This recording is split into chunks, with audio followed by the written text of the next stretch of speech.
Hello, I'm so happy I got a hold of you. Welcome back to another exciting episode of Lucious Showcase. I am Lucious T, and welcome to my top 5 most expensive Super Nintendo games. A special thank you to my buddy Miketendo for tagging me in this YouTube chain letter that everyone's doing right now. At the end, I will be tagging 2 other people that have to do this as well. Though I don't mind, I like talking about my collection as I don't really get to do it that much. And since I've had all my Super Nintendo games since I was a kid, I figured I would do 3 categories. So I'm doing top 5 most expensive loose only, top 5 CIB, and then top 5 games I've had since I was a kid.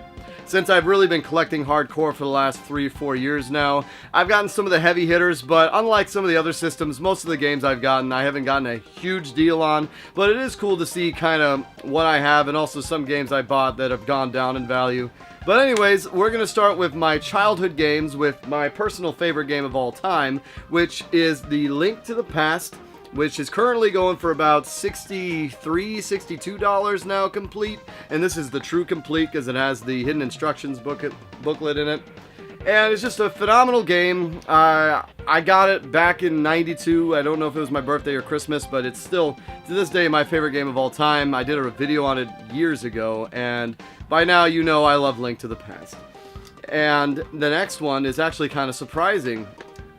Maximum Carnage. Apparently this CIB goes for about $68 to $69, which for an LJN game is pretty impressive. Although this is a decent game, I'd have to say, though I've never beaten it. I've never put the serious time into beating it, but from what I've seen, you need to really learn the levels in order to get all the extra lives and all that other stuff from, I think I saw the Completionist do a video on it or something. But yeah, Maximum Carnage would be my number 4th most expensive game from when I was a kid. Moving on to number 3 is everyone's favorite, Contra 3. And this game, funnily enough, my dad bought this. So this is actually my dad's game. When I was putting my game room together a few years ago, the receipt for this game is in the packaging, and I think it was 70-something dollars. Contra 3 for $70 back in 1992, July of 92. That's just crazy. So thanks, Dad. My 3rd most expensive game is yours. Number 2 is a late release I picked up that I almost didn't. This was along the same lines as Chrono Trigger for me, where I was like, I'm not sure if I want to get that. But it's Super Mario RPG. And this one, Contra is going for about $100. I forgot that. This one goes for about 100 and I believe 118, something like that.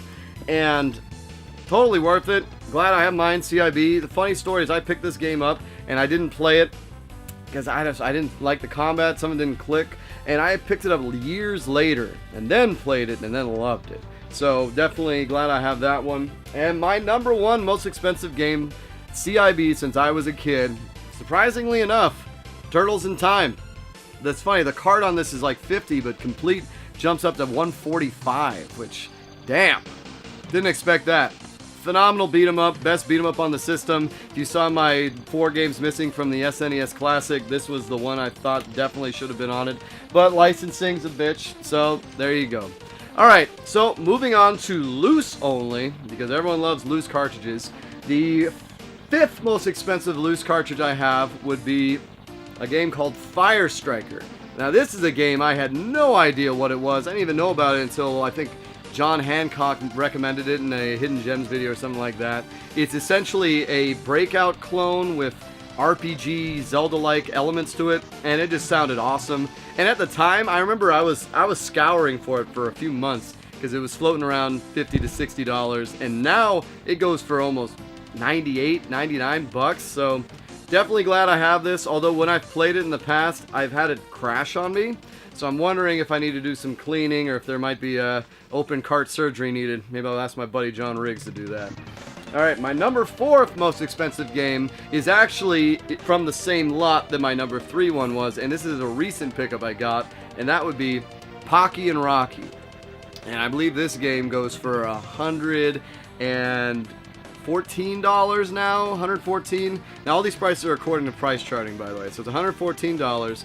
And I haven't played it yet, and I think I picked it up for around 70 because I got 20% off on everything. So yeah, I'm really looking forward to it. This is a game that Jen wanted to play. I wanted to play this one. I want to get the sequel too, but Holy crap, the sequel is expensive, so I might just have to be content with this one. Number 3 most expensive game, like I said, I got in the same lot, and this was literally maybe 5-6 months ago, would be the terrible Ninja Gaiden Trilogy, which I haven't played this yet either. I'm thinking of maybe doing a Hated Gems on it, or a comparison video to the original Ninja Gaidens, though I've only recently just beaten the first Ninja Gaiden last year when I was in England, and I haven't played the second or the third one, so looking forward to trying it one of these days. I wasn't even planning on picking this up, but it was such a good group deal that I was like, you know what, let's pick it up. I think I got this for equivalent of $80, which now it's jumped back up to $128, because even a few months ago it was floating around that $100 mark. So glad I picked it up, and yeah, even though it's probably a terrible game.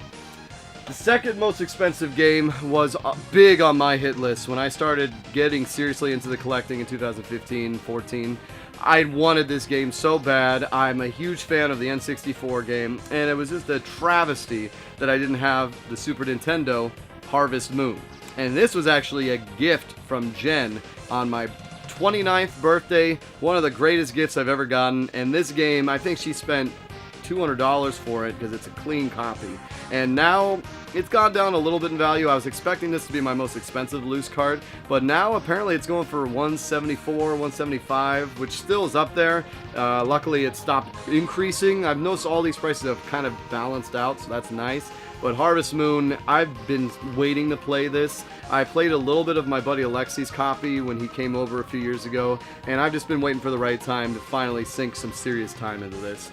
And my number 1, surprisingly enough, is a game I got from my buddy Scrubwine Mike. Well, I didn't get it, I bought it off him, and he went and used money to buy more games, but it's Mega Man X3. Same as you, Miketendo, kind of funny.